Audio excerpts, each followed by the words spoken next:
So for today, please join me in welcoming Jack, who's going to be giving a talk about availability bias. Let's put our hands together, unmute, and give him a little. All right, Jack. All right. Thanks, everyone. Hello. It's good to see you all. I'm glad you could join us on this holiday weekend. So a few months ago, we finished a reading group on the book Irrationality, The Enemy Within by Stuart Sutherland, which discusses many cognitive biases and other thinking errors exposed by experiments in psychology and related fields. Sutherland judged the availability error to be substantial enough to cover it first and foremost because, quote, it permeates all reasoning and many other specific errors are, in reality, just further instances of it.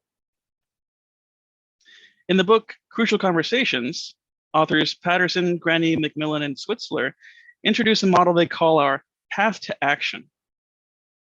Our path goes from facts to stories to feelings to action. We observe something. We tell ourselves a story to explain what we observed, perhaps making a guess about the motive driving the behavior we observed, perhaps adding a judgment about what we observed. Then, based on our story, our body responds with an emotion. Finally, that emotion, generated by our story, motivates the action we take in response. This whole process happens blindingly fast, but if you slow down and pay close attention, you'll start to notice it. As you may imagine, if our map doesn't reflect the territory accurately enough, if our understanding of the facts doesn't correspond well enough to reality, then it's likely that the story we tell ourselves to explain those facts isn't going to be right. And if the story isn't right, then the feelings that the story motivates in us are going to be disproportionate at the very least, whether too intense or not intense enough, if not completely out of line. And if our feelings are off base to such a degree, what are the chances that our actions motivated by those feelings are going to be constructive? Or alternatively, what are the chances that our actions will make things worse instead of better for us and the people we care about? And perhaps much worse. It's the links between epistemic processes and beliefs, between our beliefs and our actions, and between our actions and the impacts we have on human suffering and well-being that motivate me to study critical thinking, to practice it as best I can, and to share what I've learned with others, not as any kind of expert, but as a fellow traveler along the journey of life, trying to do the best I can with what I have. It's in that spirit that I'd like to share a great resource I've come across from the Farnam Street Blog, published just this past June, titled The Availability Bias: How to Overcome a Common Cognitive Distortion. They start off with a quote from William James, quote, "The attention which we lend to an experience is proportional to its vivid or interesting character, and it is a notorious fact that what interests us most vividly at the time is, other things equal, what we remember best." End quote. The availability heuristic explains why winning an award makes you more likely to win another award. It explains why we sometimes avoid one thing out of fear and end up doing something else that's objectively riskier. It explains why governments spend enormous amounts of money mitigating risks we've already faced. It explains why the 5 people closest to you have a big impact on your worldview. It explains why mountains of data indicating something is harmful don't necessarily convince everyone to avoid it. It explains why it can seem as if everything is going well when the stock market is up. And it explains why bad publicity can still be beneficial in the long run. Here's how the availability heuristic works, how to overcome it, and how to use it to your advantage. First, how it works. Before we explain the availability heuristic, let's quickly recap the field it comes from. Behavioral economics is a field of study bringing together knowledge from psychology and economics to reveal how real people behave in the real world. This is in contrast to the traditional economic view of human behavior, which assumed people always behave in accordance with rational, stable interests. The field largely began in the 1960s and 1970s with the work of psychologists Amos Tversky and Daniel Kahneman. Behavioral economics posits that people often make decisions and judgments under uncertainty using imperfect heuristics rather than by weighing up all of the relevant factors. Quick heuristics enable us to make rapid decisions without taking the time and the mental energy to think through all the details. Most of the time, they lead to satisfactory outcomes. However, they can bias us towards certain consistently irrational decisions that contradict what economics would tell us is the best choice. We usually don't realize we're using heuristics, and they're hard to change, even if we're actively trying to be more rational. One such cognitive shortcut is the availability heuristic, first studied by Tversky and Kahneman in 1973. We tend to judge the likelihood and significance of things based on how easily they come to mind. The more available a piece of information is to us, the more important it seems. The result is that we give greater weight to information we learned recently, because a news article you read last night comes to mind easier than a science class you took years ago. It's too much work to try to comb through every piece of information that might be in our heads. We also give greater weight to information that is shocking or unusual. Shark attacks and plane crashes strike us more than an accidental drowning or car accidents, so we overestimate their odds. If we're presented with a set of similar things, with one that differs from the rest, we'll find it easier to remember the odd one. And to give an example of a sequence of characters, I'm just going to have to paste that into the chat real quick here. Check that one out, huh? So for example, this sequence of characters, the most common character remembered would be 9, because it stands out from the letters. In the book Behavioral Law and Economics, Timur Kurin and Cass Sunstein write, quote, "Additional examples from recent years include mass outcries over Agent Orange, asbestos in schools, breast implants, and automobile airbags that endanger children. Their common thread is that people tended to form their risk judgments largely, if not entirely, on the basis of information produced through a social process, rather than personal experience or investigation. In each case, a public upheaval occurred as vast numbers of players reacted to each other's actions and statements. In each, moreover, the demand for swift, extensive, and costly government action came to be considered morally necessary and socially desirable, even though, in most or all of these cases, the resulting regulations may well have produced little good and perhaps even relatively more harm." End quote. Narratives are more memorable than disjointed facts. There's a reason why cultures around the world teach important life lessons and values through fables, fairy tales, myths, proverbs, and stories. Personal experience can also make information more salient. If you've recently been in a car accident, you may well view car accidents as more common in general than you did before.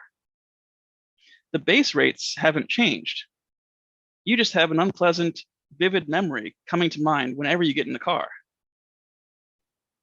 We too easily assume that our recollections are representative and true, and discount events that are outside of our immediate memory. To give another example, you may be more likely to buy insurance against a natural disaster if you've just been impacted by one than you are before it happens. Anything that makes something easier to remember increases its impact on us. In an early study, Tversky and Kahneman asked subjects whether a random English word is more likely to begin with the letter K or to have K as the third letter. Because it's easier to recall words beginning with a particular letter, people tended to assume it is more common for words to begin with K, when in fact, it's more common for K to be the third letter. In the book, Judgment Under Uncertainty, Heuristics and Biases, Tversky and Kahneman write, quote, "One may estimate probability by assessing availability or associative distance. Lifelong experience has taught us that instances of large classes are recalled better and faster than instances of less frequent classes, that likely occurrences are easier to imagine than unlikely ones, and that associative connections are strengthened when two events frequently co-occur. For example, one may assess the divorce rate in a given community by recalling divorces among one's acquaintances. One may evaluate the probability that a politician will lose an election by considering the various ways in which he may lose support. And one may estimate the probability that a violent person will see beasts of prey in a Rorschach card by assessing the strength of association between violence and beasts of prey. In all of these cases, the assessment of the frequency of a class or the probability of an event is mediated by an assessment of availability," end quote. They go on to write, quote, "That associative bonds are strengthened by repetition is perhaps the oldest law of memory known to man. The availability heuristic exploits the inverse form of this law. That is, it uses strength of association as a basis for the judgment of frequency. In this theory, availability is a mediating variable rather than a dependent variable, as is typically the case in the study of memory," end quote. Now let's talk about how the availability heuristic misleads us.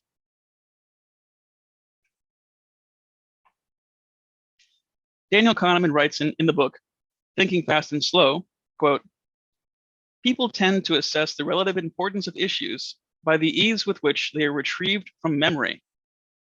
And this is largely determined by the extent of coverage in the media," end quote. To go back to the points made in the introduction of this post, winning an award can make you more likely to win another award because it gives you visibility, making your name come to mind more easily in connection with that kind of accolade. We sometimes avoid one thing in favor of something objectively riskier, like driving instead of taking a plane, because the dangers of flying are more memorable. The 5 closest people to you can have a big impact on your worldview because you frequently encounter their attitudes and opinions, bringing them to mind when you make your own judgments. Mountains of data indicating something is harmful don't always convince people to avoid it if those dangers aren't salient, such as if they haven't personally experienced them.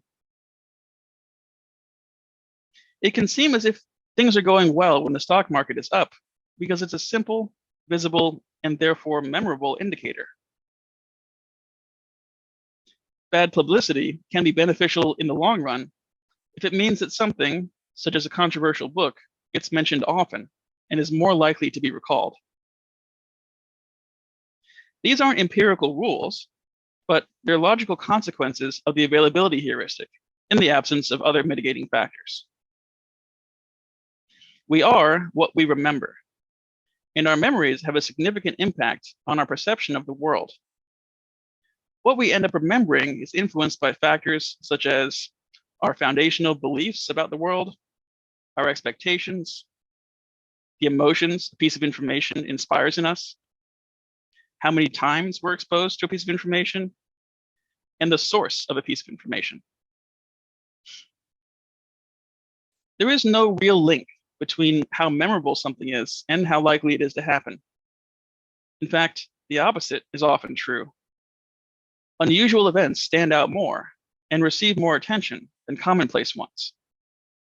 As a result, the availability heuristic skews our perception of risks in 2 key ways. We both overestimate the likelihood of unlikely events, and we underestimate the likelihood of likely events. Overestimating the risk of unlikely events leads us to stay awake at night, turning our hair gray, worrying about things that have almost no chance of happening. We can end up wasting enormous amounts of time, money, and other resources trying to mitigate things that have, on balance, a small impact. Sometimes those mitigation efforts end up backfiring and sometimes they make us feel safer than we should. On the flip side, we can overestimate the chance of unusually good things happening to us. Looking at everyone's highlights on social media, we can end up expecting our own lives to also be a procession of grand achievements and joys. But most people's lives are mundane most of the time, and the highlights we see tend to be exceptional ones, not routine ones. Underestimating the risk of likely events leads us to fail to prepare for predictable problems and occurrences. We're so worn out from worrying about unlikely events, we don't have the energy to think about what's in front of us. If you're stressed and anxious much of the time, you'll have a hard time paying attention to those signals when they really matter. All this is not to say that you shouldn't prepare for the worst, or that unlikely things never happen. As Littlewood's law states, you can expect a 1 in a million event at least once per month. Rather, we should be careful about only preparing for the extremes simply because those extremes are more memorable. Finally, let's talk about how to overcome the availability heuristic.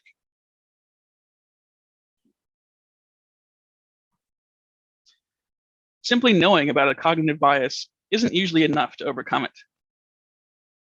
Even people like Kahneman, who have studied behavioral economics for many years, sometimes struggle with the same irrational patterns. But being aware of the availability heuristic is helpful for the times when you need to make an important decision and can step back to make sure it isn't distorting your view. Here are 5 ways of mitigating the availability heuristic. 1, always consider base rates when making judgments about probability. The base rate of something is the average prevalence of it within a particular population. For example, around 10% of the population are left-handed. If you had to guess the likelihood of a random person being left-handed, you would be correct to say 1 in 10 in the absence of other relevant information. But consider this example from the book Smart Choices, a practical guide to making better decisions. Quote, Donald Jones is either a librarian or a salesman. His personality can best be described as retiring. What are the odds that he's a librarian? When we use this little problem in seminars, the typical response goes something like this. Oh, it's pretty clear that he's a librarian. It's much more likely that a librarian will be retiring. Salesmen usually have outgoing personalities. The odds that he's a librarian must be at least 90%. Sounds good, but it's totally wrong. The trouble with this logic is that it neglects to consider that there are far more salesmen than male librarians. In fact, in the United States, salesmen outnumber male librarians 100 to 1. Before even considering the fact that Donald Jones is retiring, therefore, you should assign only a 1% chance that Jones is a librarian. That is the base rate. Now consider the characteristic retiring. Suppose half of all male librarians are retiring, whereas only 5% of salesmen are. That works out to 10 retiring salesmen for every 1 retiring librarian, making the odds that Jones is a librarian closer to 10% than to the original guess of 90%. Ignoring the base rate can lead you wildly astray. End quote. So when judging the probability of something, be sure to look at the base rate whenever possible. 2, focus on trends and patterns. The mental model of regression to the mean teaches us that extreme events tend to be followed by more moderate ones. Outlier events are often the result of luck and randomness. They're not necessarily instructive. Whenever possible, base your judgments on trends and patterns. The longer term, the better. Track record is everything, even if outlier events are more memorable. 3, take the time to think before making a judgment. The whole point of heuristics is that they save the time and effort needed to parse a ton of information and make a judgment. But, as we always say, You can't make a good decision without taking time to think. There's no shortcut for that. If you're making an important decision, the only way to get around the availability heuristic is to stop and go through the relevant information rather than assuming whatever comes to mind first is correct. 4, keep track of information you might need to use in a judgment far off in the future. Don't rely on memory. In the book, Judgment in Managerial Decision-Making, Max Bazerman and Don Moore present the example of workplace annual performance reviews. Managers tend to base their evaluations more on the prior 3 months than the 9 months before that. It's much easier than remembering what happened over the course of an entire year. Managers also tend to give substantial weight to unusual one-off behavior, such as a serious mistake or a notable success, without considering the overall trend. In this case, noting down observations on someone's performance throughout the entire year would lead to a more accurate appraisal. And 5, go back and revisit old information. Even if you think you can recall everything important, it's a good idea to go back and refresh your memory of relevant information before making a decision. I'm going to leave it there for today. Thanks for listening. Now, I'm curious to hear your thoughts. Let's discuss.